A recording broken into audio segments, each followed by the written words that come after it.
Today marks the 5th anniversary since I started the Playbook podcast.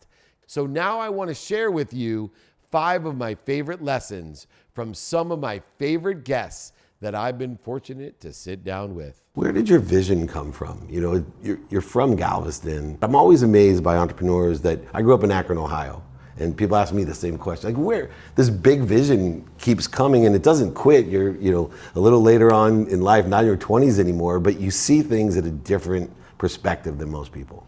I tell people this all the time. God gives us all certain gifts. And I tell young people this if I'm out at U of H talking to kids or whoever. And the smartest thing that you've got to do is you've got to realize what gift did God give you. And that's what you've got to do.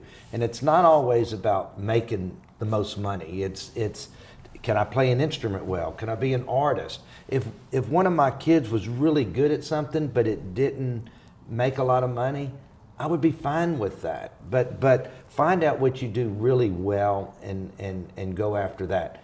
He gave me a business mind. So going back to when I was a little kid, I didn't watch cartoons. I always would play business and carry around my briefcase. And it's just kind of something that always came really easy for me, from knowing how to operate to the creative mind to the financial engineering.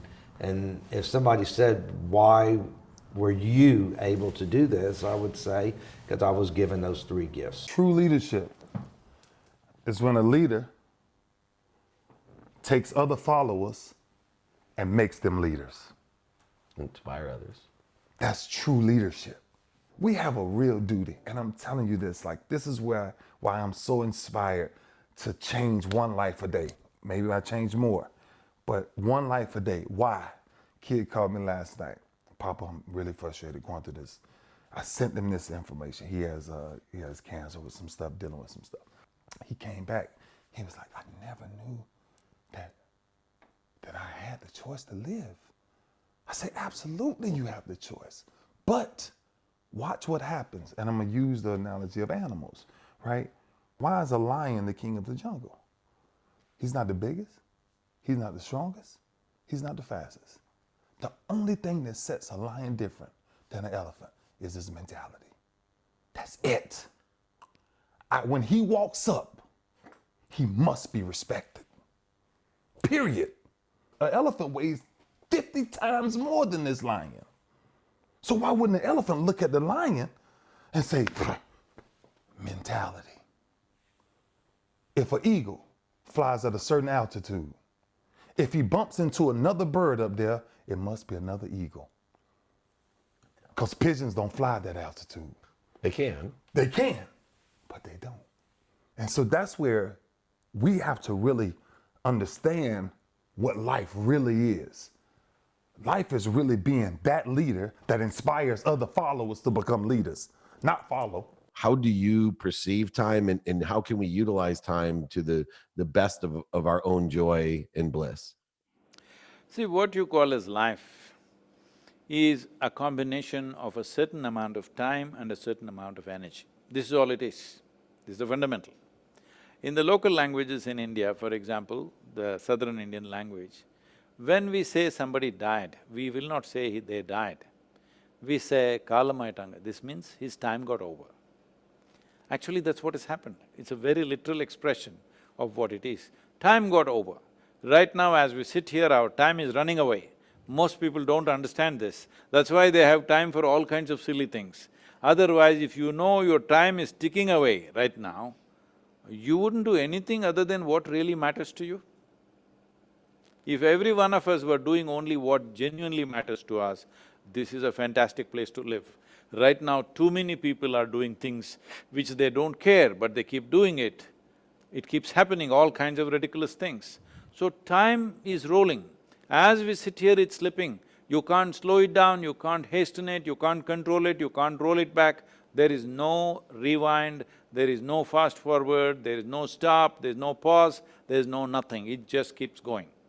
So don't try to manage time. There is a way to handle time. See, time is a very relative experience. Have you noticed that on a certain day you were very happy, 24 hours, poof, went off like a moment. Another day you're little depressed, 24 hours feels like an eon. So time is a very relative experience. So only miserable people can have a long life. I love If you're that. a joyful if you're a joyful person, it just gets over like that. Before you know what happened, it's gone.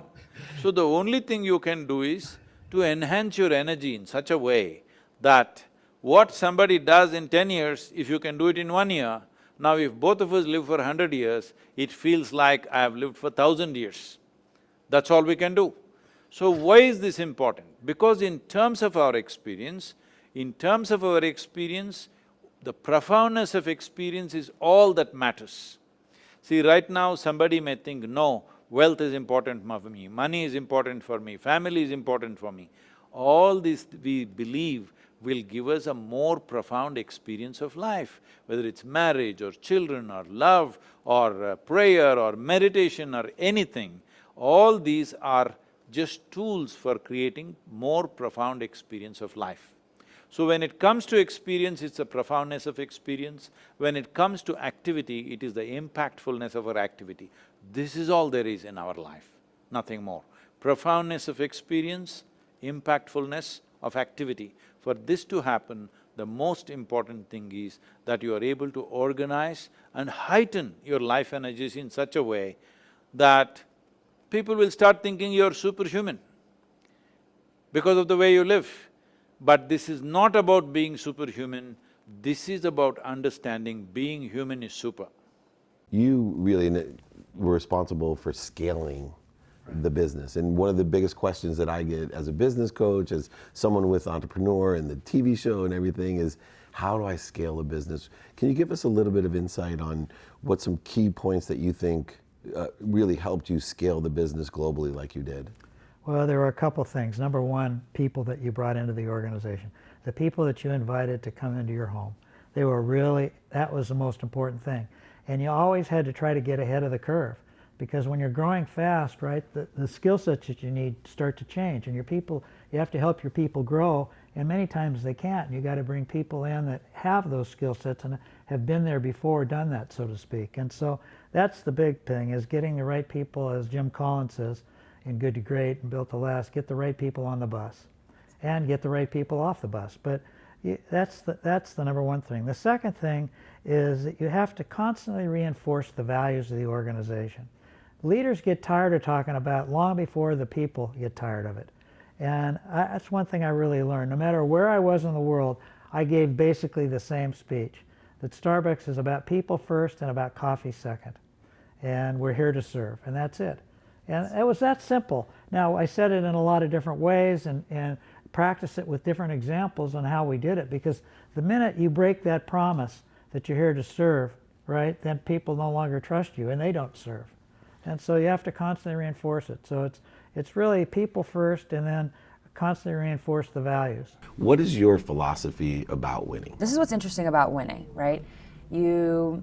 You know, it's this long journey, it's like a full season, it's all these practices, and at times you can kind of get lost. But that moment at the end, okay, it's like, it's unlike anything else. It really is. When you're, you know, just to give you like an image, when you're actually like hoisting the trophy, that moment, like on the podium, you've just done it, there's literally nothing like it. The high of it, the sense of accomplishment, the sense of satisfaction, and then hopefully the party that follows after. Like those 24 hours, like that moment followed by those, like maybe not even 24 hours. You can't, there's nothing like it. And I don't care what you do, you cannot replicate it. Like I'm sure there's other things in life, like, you know, maybe having a child, those kind of things. I get it. There's things in life, you know, kind of how maybe I felt like when I was, I don't know, 5 on Christmas morning. Like there are things, but as it pertains to sports and winning, like there's nothing like it. And I mentioned those 24 hours because it's funny, like this past summer our team won. And I already knew going in because I'd experienced it, but you know, that night when you party with your team, you try to recreate it the next night because you're excited. And for us, we flew back to Seattle. And like you have a good time, but it's never like that first night. And so I bring this all up to say, for me, I got addicted to that one feeling, and it only lasts like not a very long time. And then all of a sudden, you got to do it all over again. It's sports crack, yeah. except for you have to work. Yeah. Exactly. And then with that, I found that you get also addicted to like the actual process of it. And I know people like throw that around a lot, so it's kind of, but it's true. It's like you fall in love with the day-to-day of it. Whether you've been listening since the beginning or just started, thank you for making the Playbook what it is today. Please let me know who you want to hear from on future episodes, or even reinvite a guest. And let me know what your favorite episode is on Twitter @David Meltzer.